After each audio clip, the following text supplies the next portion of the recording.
If you've been job hunting recently, you already know something feels off. You apply to dozens of positions, hear back from almost none, and the ones that do call you back seem to want 6 rounds of interviews before ghosting you. Meanwhile, the news keeps saying there are millions of open jobs. So why does it feel like there's nothing out there? The Bureau of Labor Statistics is out with the March jobs report. If you look at the overall economy, then things are really, really booming. This month from March, we're seeing and saw 178,000 jobs added. That unemployment rate, that ticked lower. The thing that really jumps out at us is that those are really good jobs. They're manufacturing jobs. They're construction jobs. In my personal career, job hunting has changed. It can't be any more different than it was when I started in my career in auto finance. It used to be that kids not getting out of college, my friends who went to school and got their 4-year degrees, were recruited with signing bonuses. They were picked up by buses at their universities, and almost and at the time, $50,000-$60,000 jobs with signing bonuses, right? That's changed a lot. Now, before we start this episode, I want to talk about when you're working at a job, Joe, and it's not sustainable, the amount of effort you're putting in, the amount of time, you're facing layoffs, you're facing a boss that's not crazy about being there himself. So when you get a lead, a recruiter reaches out to you and says, I got a position for you. It's hope. It's a life raft. You know what I mean?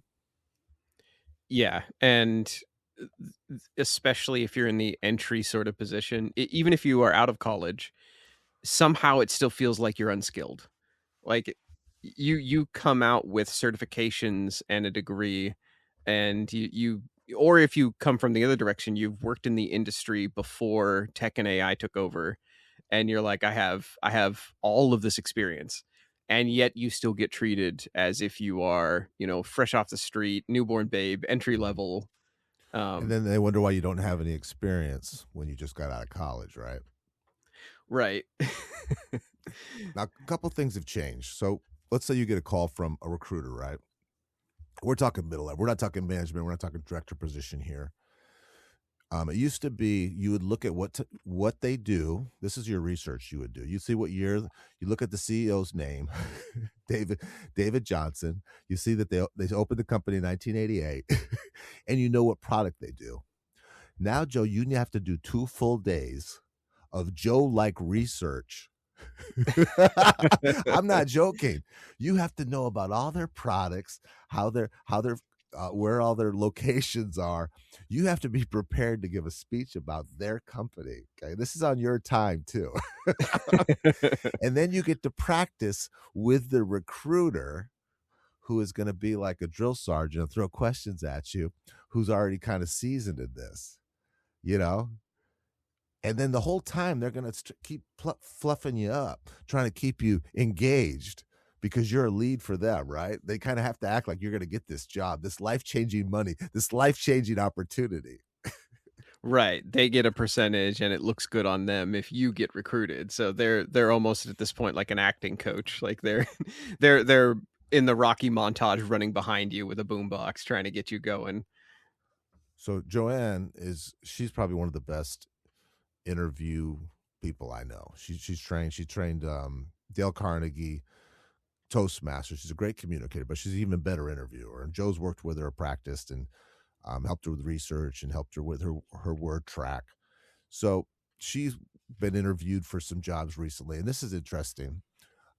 Now they want specifically, used to be a lot of behavioral questions about how you handle conflict or how you handle management or how you handle projects.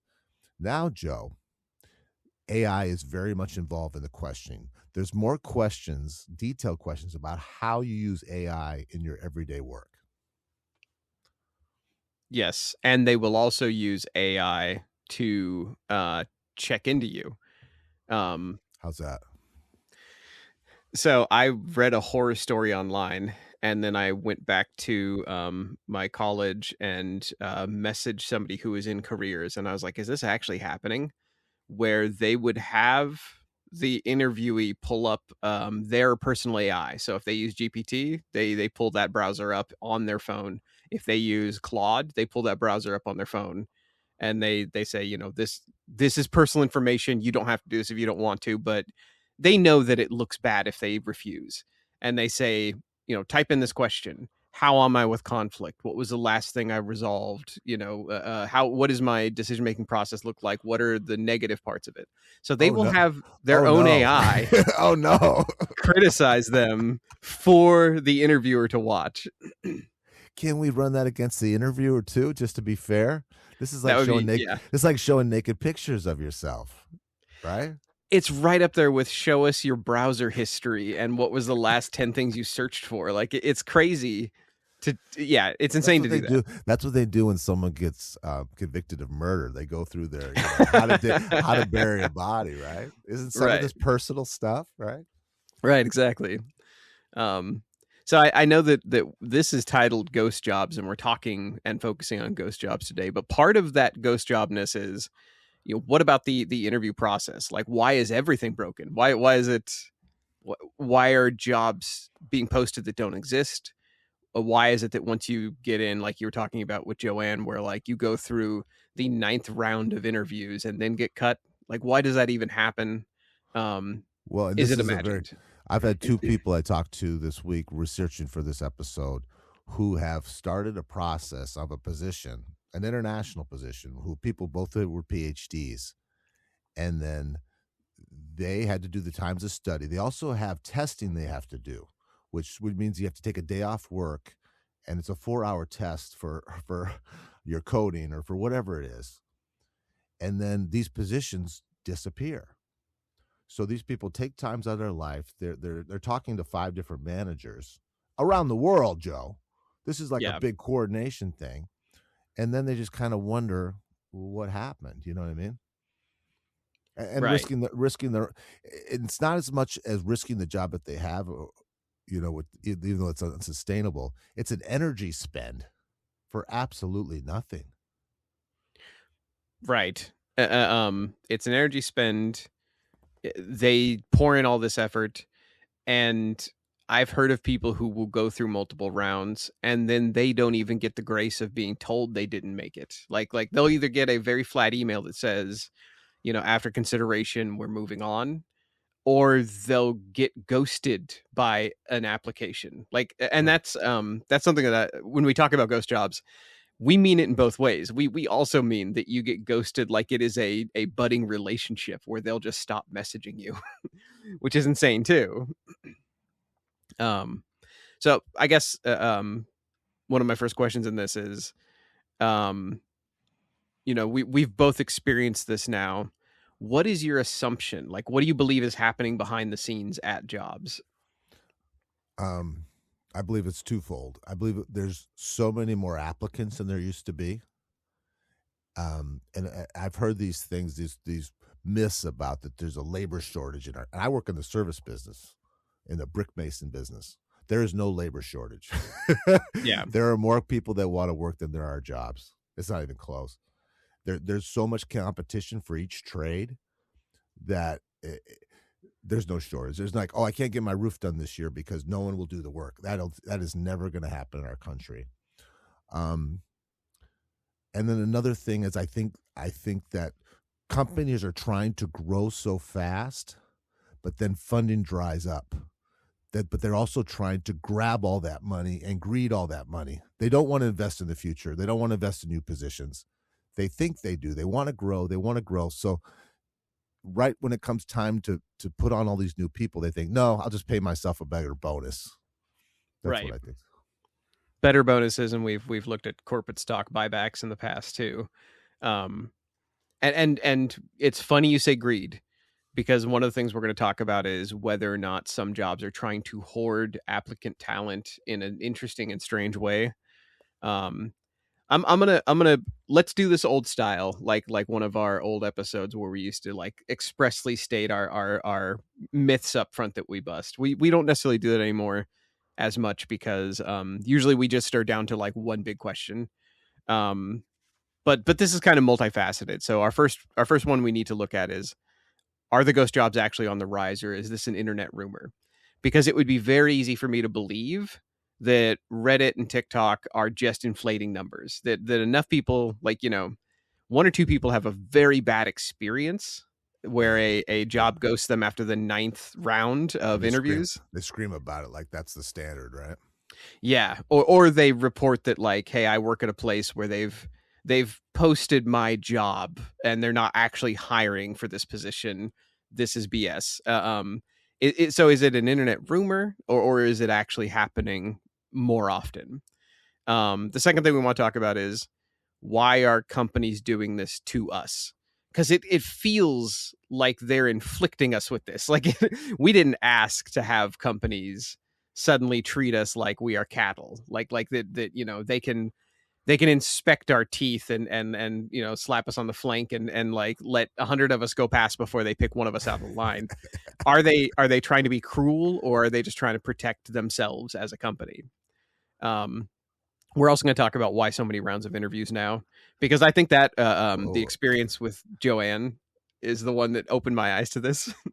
Can you touch on just the lack of manners, though? Yeah. When you don't even when you've already spent 10 hours with a manager and they can't even tell you, like an adult.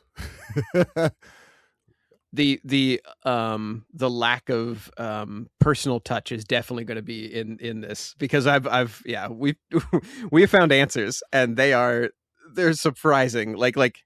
It's I hope you're ready to like take your blood pressure medication. I am, because this is actually genuinely made me angry. Like, I was outraged reading this, and I try not to get outraged. And then the last one we want to look at is this all AI?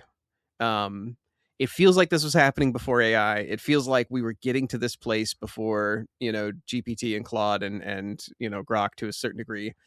But is this fueling the layoffs that we've seen lately? Because it really seems like a lot of tech industry is getting laid off. And for the people who are getting laid off because of AI, where do these people go next?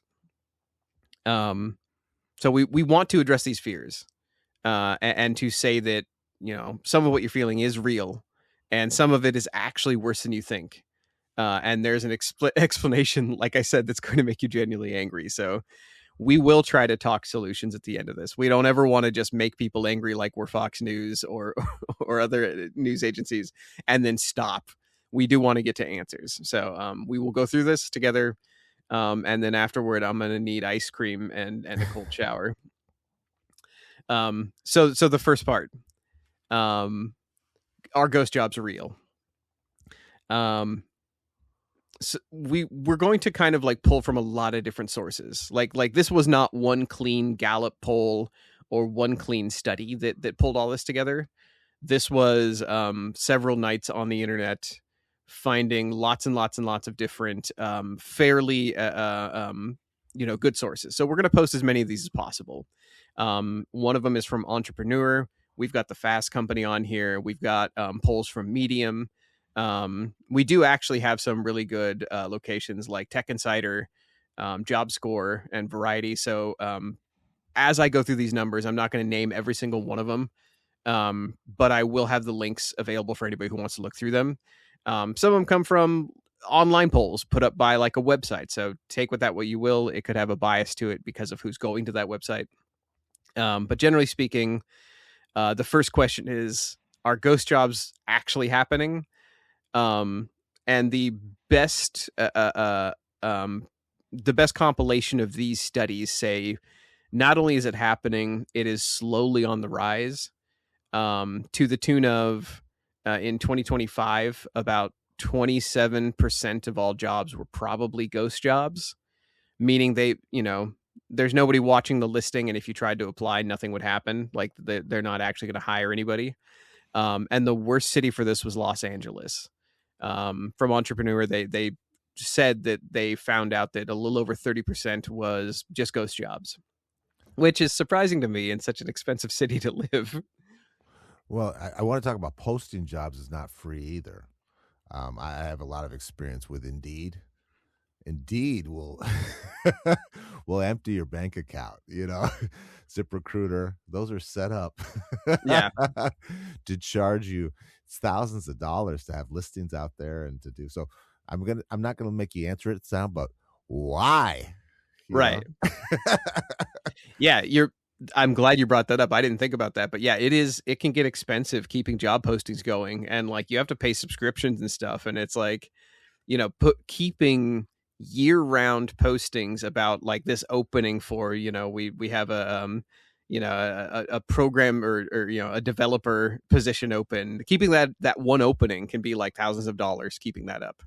So like, wouldn't it be cheaper to just pay that into a new employee? Like, why? So it's not just the applicants' perspective, though. They actually went and Clarify Capital looked into employers themselves and asked them, is this happening? Our numbers from the outside look like 1 in 3 jobs are just ghost jobs, and then the employers themselves admitted to as much. So they said they were posting listings with no intention to hire. And they said that about major hiring platforms said about the same, that like 70% of their clients will post at least one ghost job per quarter. And that from the Fast Company, we mentioned them, about 81% of recruiters admit to having posted ghost jobs. So it is a dirty secret in the industry where recruiters themselves will say, yeah, I posted a ghost job, sue me. So it's not just from one direction proven that they'll post ghost jobs, that it's not just us from the outside standing in line at the circus tent saying, hey, it's not open, they're not taking tickets. From the inside, they're saying as much. It. We do it with shamelessly. They're saying this. Yeah, shamelessly. So your instinct is correct. The question of why, the best data we can find so far is that since the beginning of 2024, job openings have outpaced hires by about 2.2 million per month. And a lot of that is what we can basically find from like, if we're talking structural honesty, it's because there's a lot of applicants and there's a mismatch between what you said. You said companies want to grow fast. They need very specific types of talent to grow. And once they get that talent, they want to hoard it. And then once they have money, they want to hoard that too. So it's a combination of, we have a lot of people available, but these companies want very specific types of talent that are limited in different ways. They don't want to have to train somebody. They want somebody to come out of the womb with these skills. And it's about degrees off. So like, Todd, if you are say you are a programmer, I don't just want a programmer. I want a programmer who has used this specific type of software or spreadsheet that I have, that we're using at my job. I don't want to spend a month training you. I just want you to come out, fully formed, able to do that. So you want this sniper hired gun for the specific thing. Doesn't it cut into a lot of financing? For years, America was the highest one, that you wanted somebody with an Ivy League education from America, and you get them in your business model.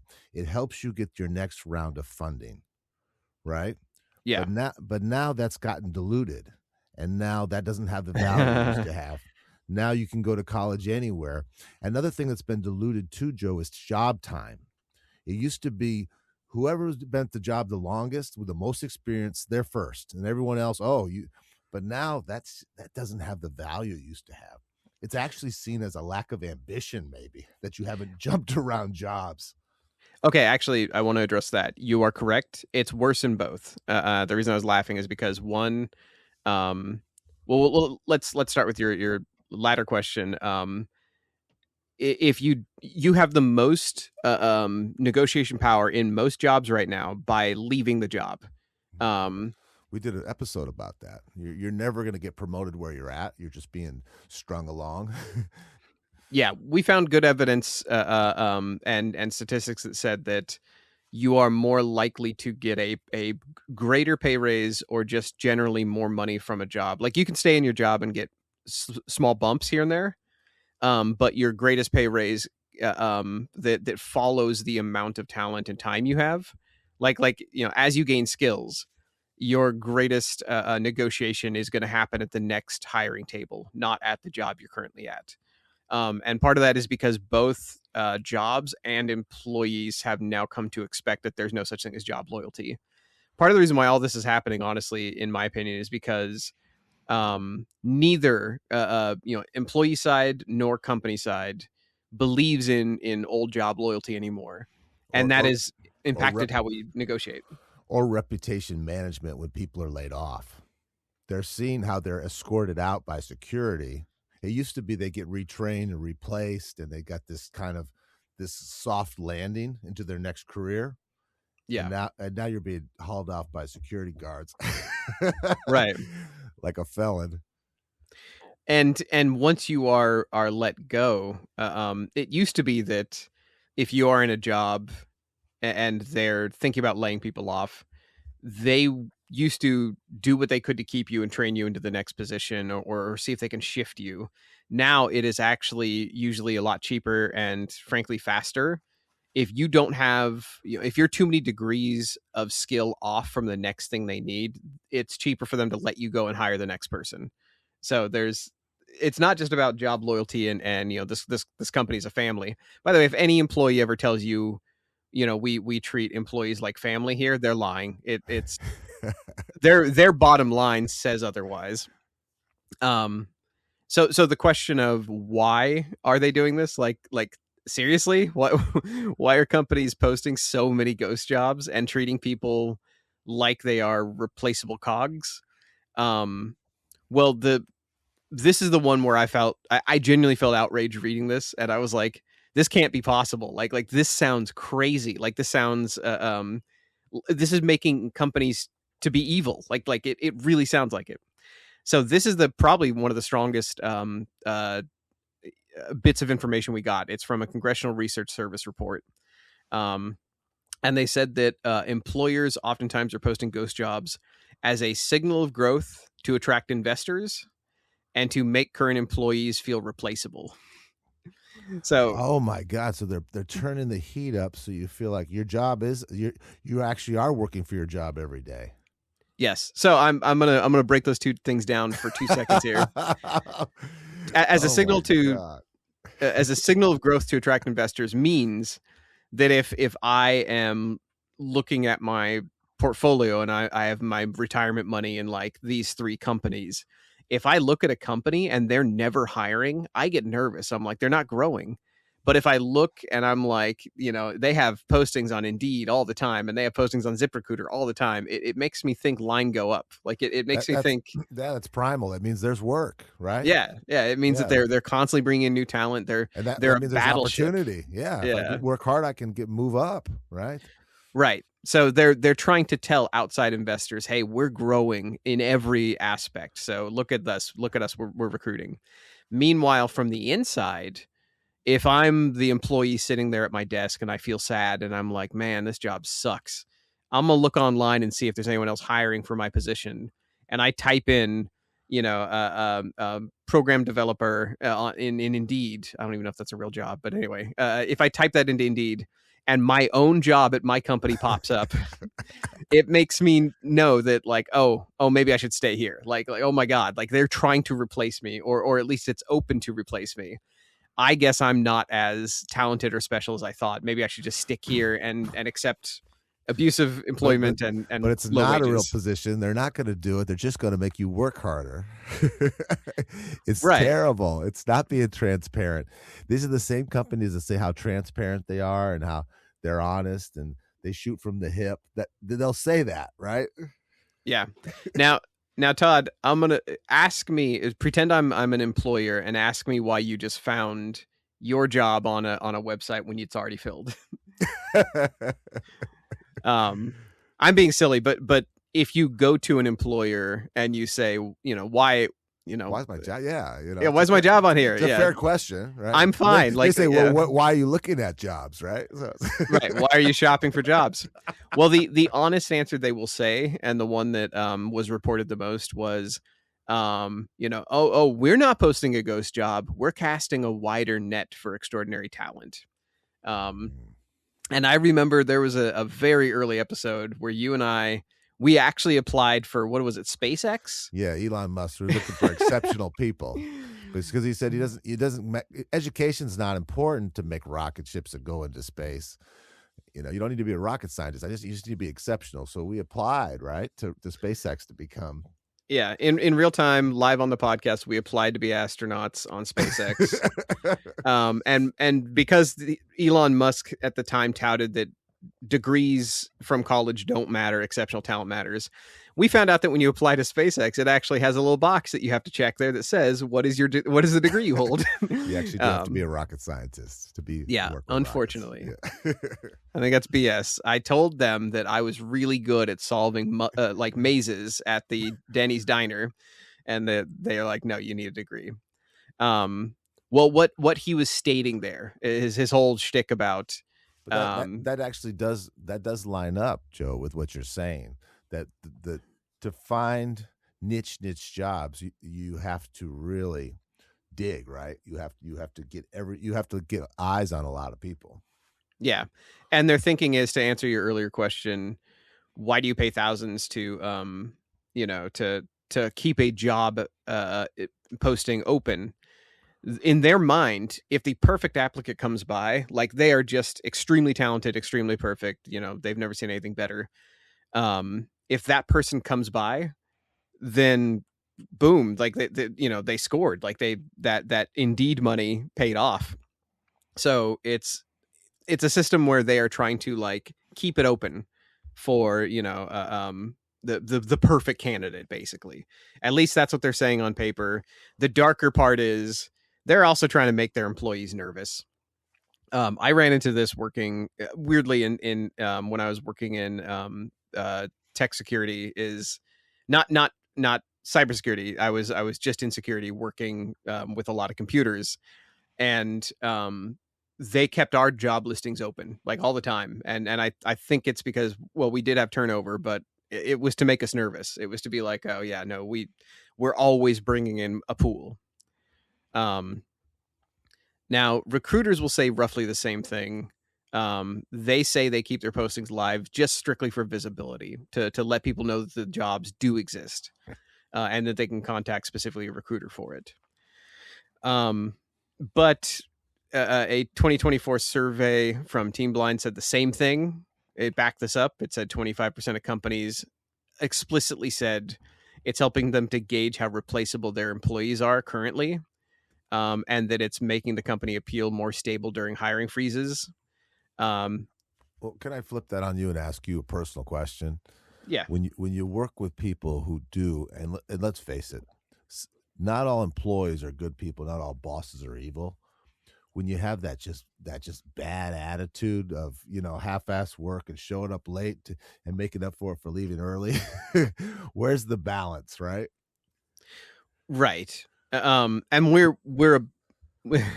about to get to that part where some of these, I mean, like we cannot justify the worst evils that some of these companies are doing. We can't justify how badly they are making people nervous, how much, how many hoops they're making people jump through, or the frankly evilness of 62% of companies admitting they post specifically to make their employees feel replaceable. That to me just feels egregious. But I'm starting to actually think the multiple rounds of interviews might be a little bit justified when we get to our next set of numbers. Like the question of, why so many rounds? Why are they doing this? I think you're right, Todd. I think you've got a good instinct with that. And that comes down to there are 10 million applications. Well, in 2024, they found 10 million applicants. Found the applicant to interview ratio was just 3%. That's down from 8.4. And that candidates, instead of going through about 5 rounds of interviews, it's closer to like 5 to 8 now. The average time to hire is increased. It used to be about a month. Now it's closer to 45 days. And with senior specialized positions, it can be up to 60 days. So it's getting longer to hire people, and that hurts when you're at home without a job and you haven't taken money and time and planned for it. I I don't know how many jobs you've taken out of haste because you needed to put food on the table. Every time. You Yeah. have to take the first one that steps up so you can pay the rent. I mean, it's not even. I'm not from that family where I can take 6 months off and discover myself in Europe. You know what I mean? And I've had to keep the lights turned on. Yeah. I think that is something that is baked into this process. I like to believe that the 60 plus days for placing somebody, in my mind, it's like, oh yeah, no, they need that amount of time to weed people out and go through the process and to do their diligence. I don't necessarily think that's true. I think part of it is a stressor. I think they know that about 2 months is how long somebody can coast on their savings before they have to take a job. One of our Toastmaster friends at Nike, a Nike director level, said that when they like you, it moves surprisingly fast. Yeah. And so a lot of times I think they do that just to see if somebody better comes along. They're going to date you for a while and keep you on the hook. They keep you on the hook, and you're less able to negotiate for a higher salary if you've been on the hook for 2 months. Yeah, right. They know that you're not going anywhere, right? Right, exactly. And the reason for all of this is, let's just be real here. It's because the applicant pool is enormous.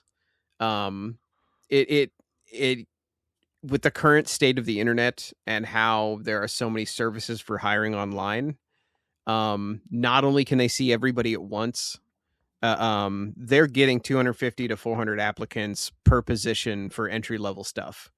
And that's not an exaggeration. That's about what the numbers back up.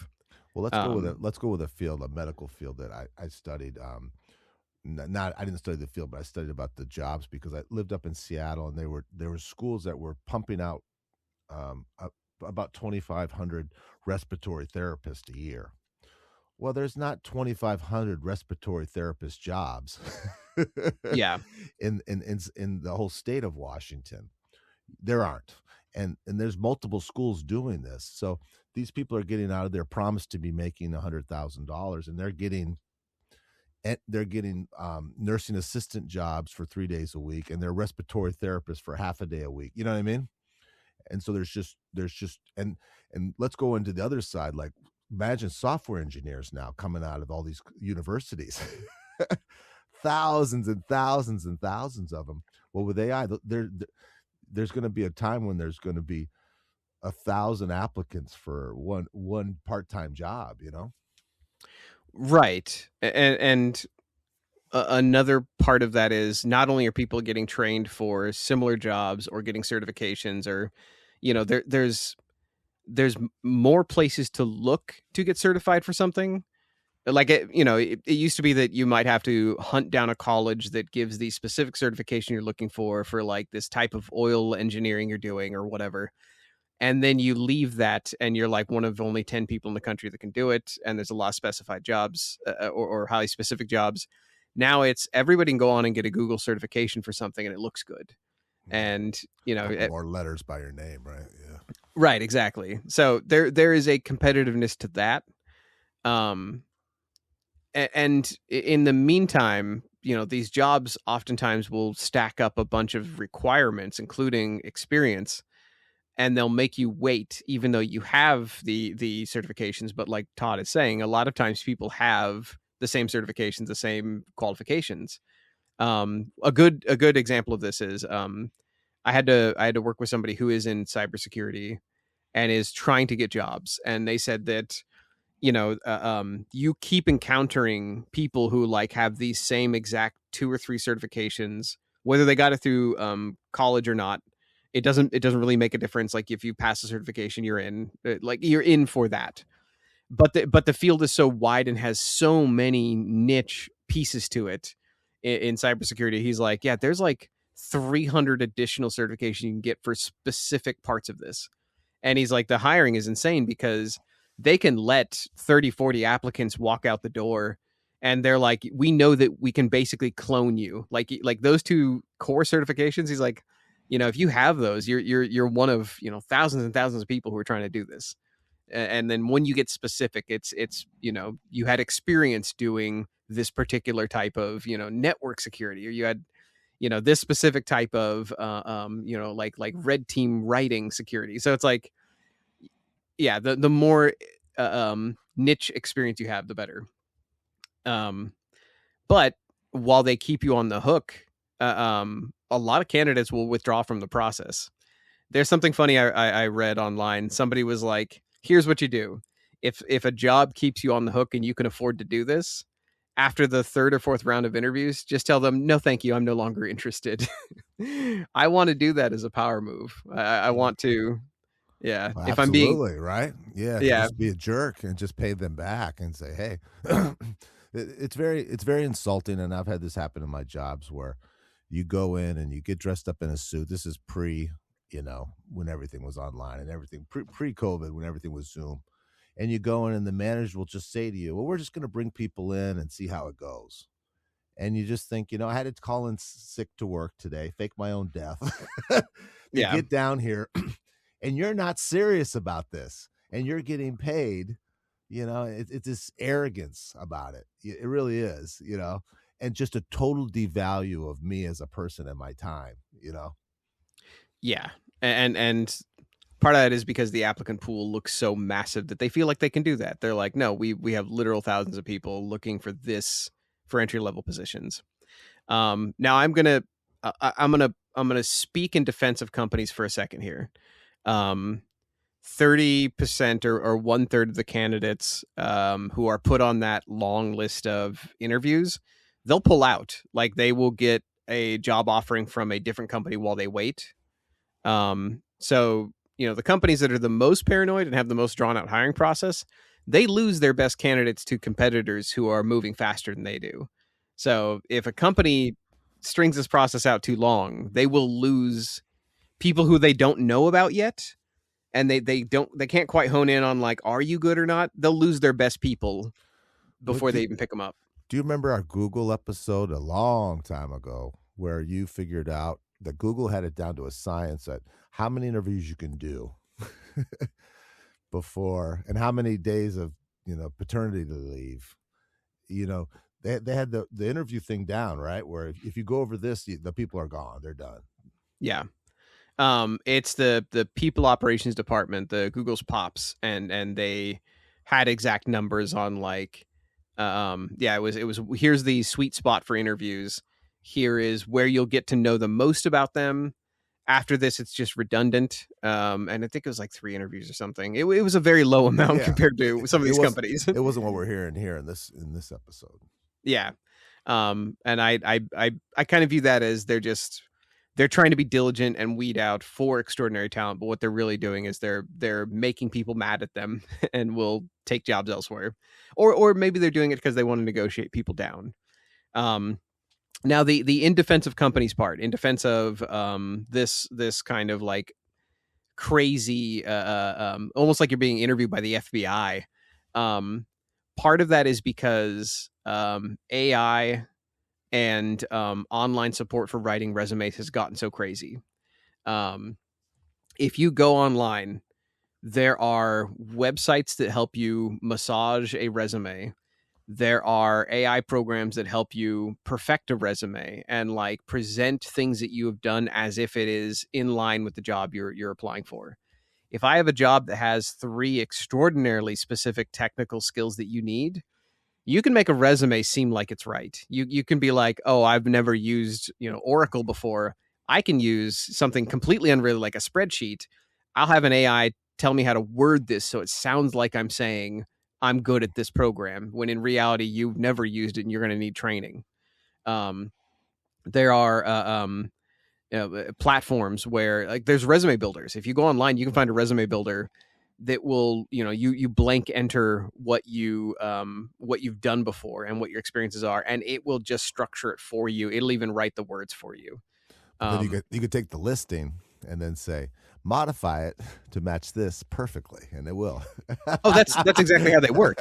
You drop in the listing. Some of them Yeah. you either copy it in, like you copy paste their it's Indeed listing.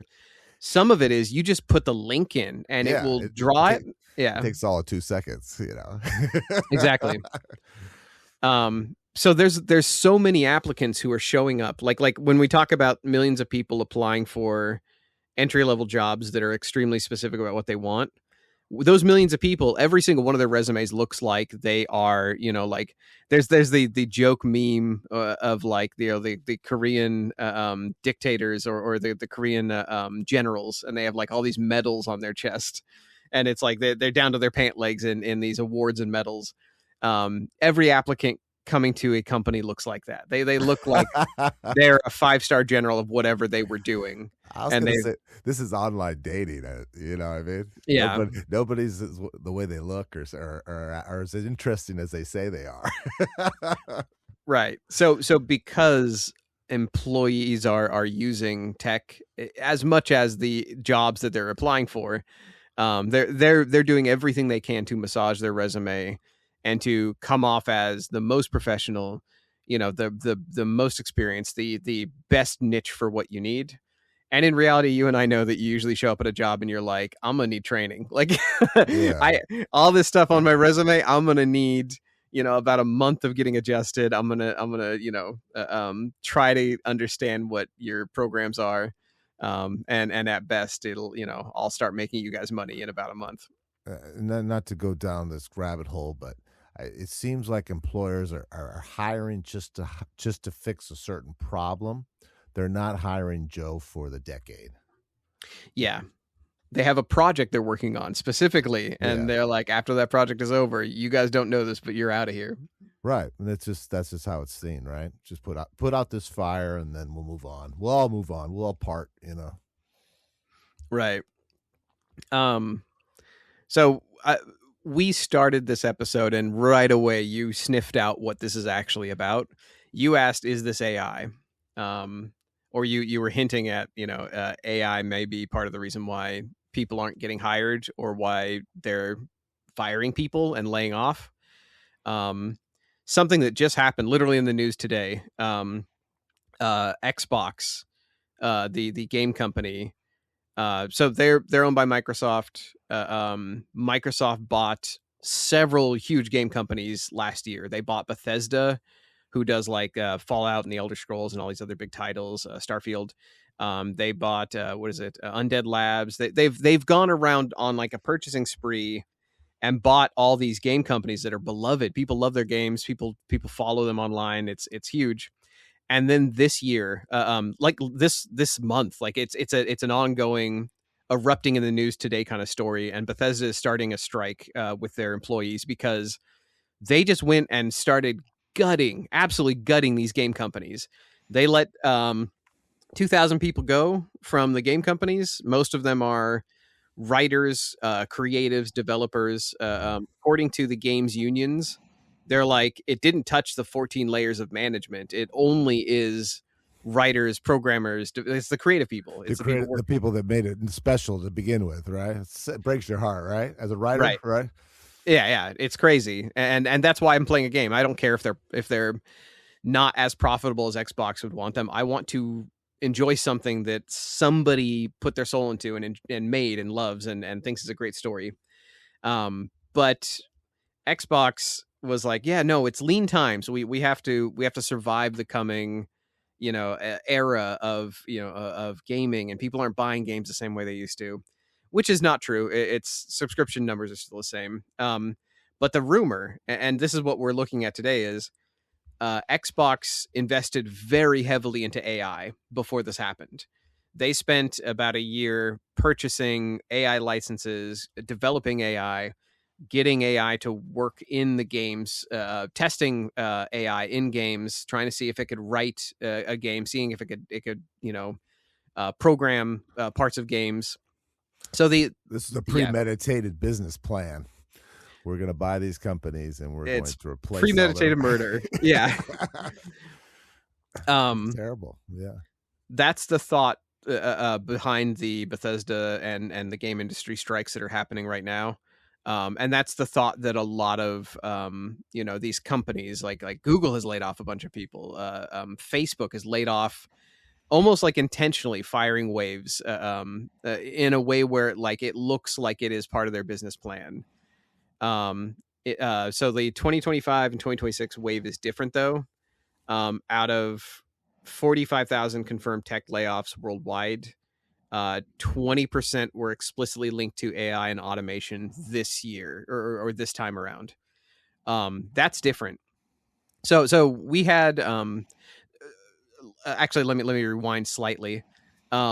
We've grown to expect layoffs, not just because of that's how industries work, but back during the COVID pandemic, Meta, Google, and Amazon aggressively hired, and then they laid off a bunch of people, because they had pandemic overhiring.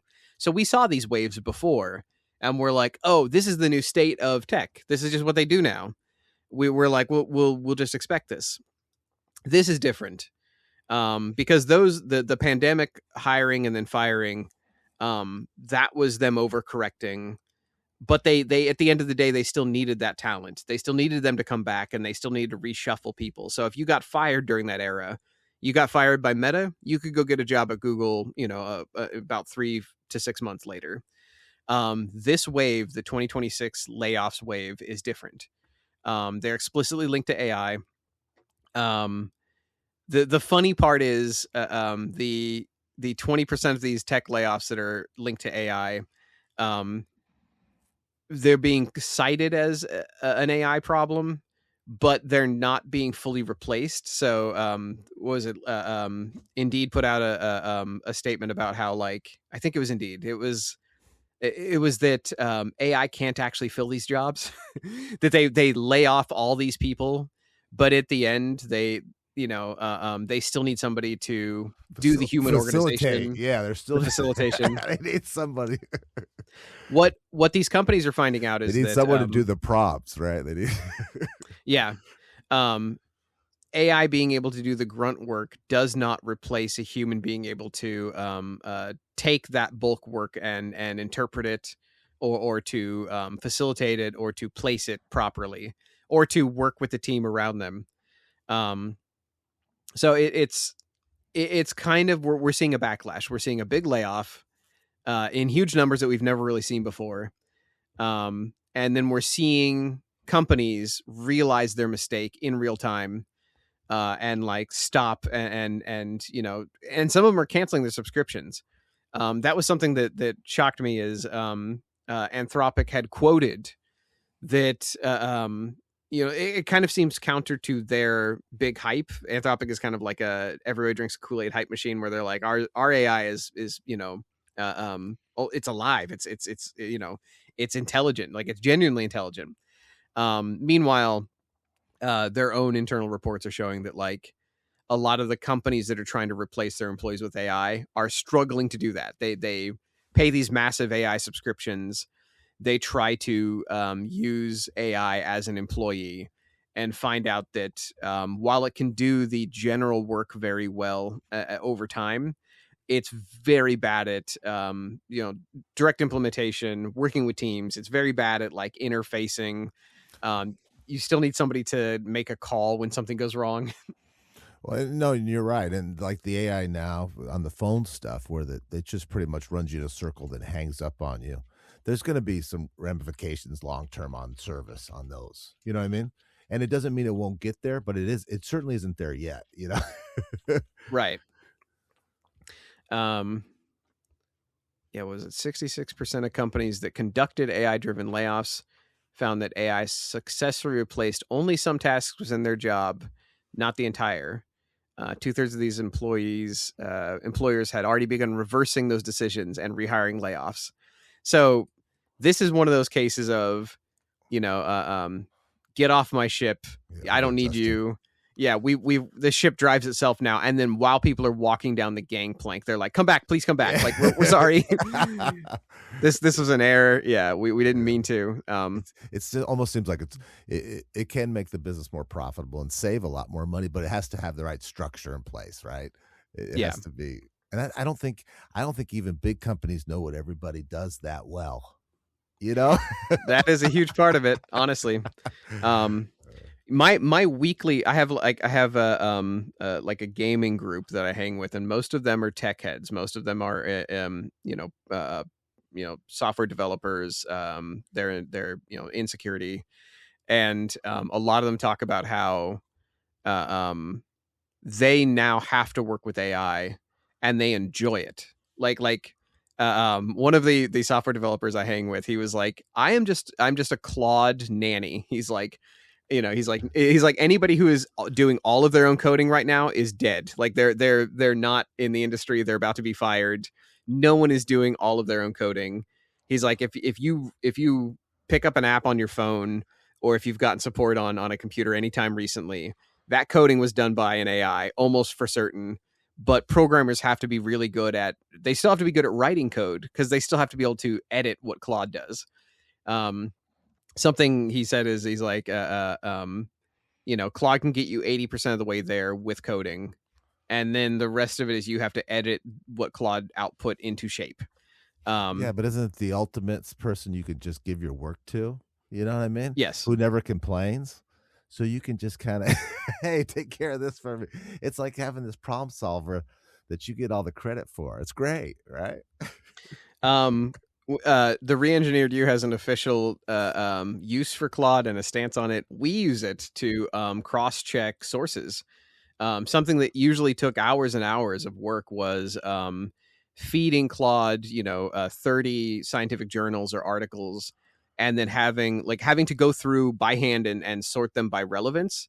That process is called a literature review, and it's mind-numbing. It takes very long time. Even if you've read every article, which I try to read as many as possible because it's fun, it still takes a very long time to rate them on validity for what we're writing. I'm not going to threaten you, but I am going to run AI on you and find out if Claude is paying you some kind of kickback that I'm not getting, because you've blended their name into this episode about 15 times. Have you noticed my sponsored jacket I'm wearing? He looks like a NASCAR for. Well, I've thrown their name out a lot because there will always be a AI in the forefront, like pulling ahead of the pack in the race. And at the moment, that is Claude for doing research and programming.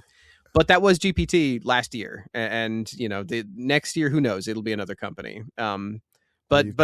Yeah, You've kind of muddied this up for me. For first, I was just pissed off that all these companies are listing these false jobs.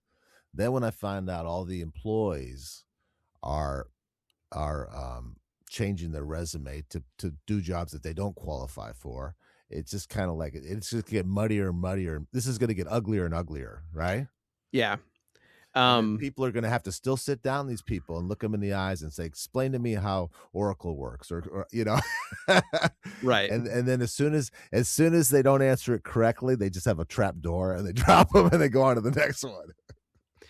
We'll eventually get to a point where the interview process is they just put you in the job for a day and they stand behind you and watch you sweat. Like, they're like, you don't actually know this stuff, do you? Like, they put you in the cockpit and they tell you to start pressing buttons.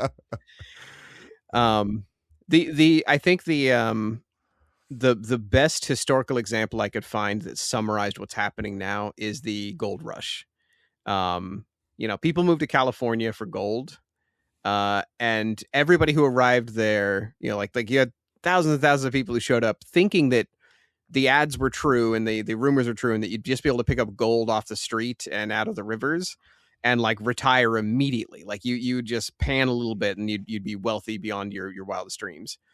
A lot of people showed up and they ended up opening, businesses for tools and hardware, or they ended up becoming street sweepers, or they ended up opening a bar or a shop or something. The ones who, a lot of people went home destitute or died doing dangerous work. But the ones who stayed, they're the ones that thrived and adapted to what the economy actually needed. So when you hear about these people, like, you know, if you go to California, you see some cool sites, you're like, you know, oh, this was a founder of this town or something. You're like, oh, he showed up during the gold rush. Did he make it with gold? No. Almost always they showed up, they did something impressive or interesting while they were there using the tools at hand. They hardly ever made it rich with the actual gold. You don't hear that story very often. To me, that's what AI feels like. We got to leave it at that. Adapted and thrived. That is the takeaway from this. Yeah. I think that's a good takeaway. Show up, thrive, use AI. Don't be afraid of it. Know that the ghost jobs are real. Know that about a third of employers are doing that to make you feel replaceable. But if you are the one that thrived, you are not replaceable.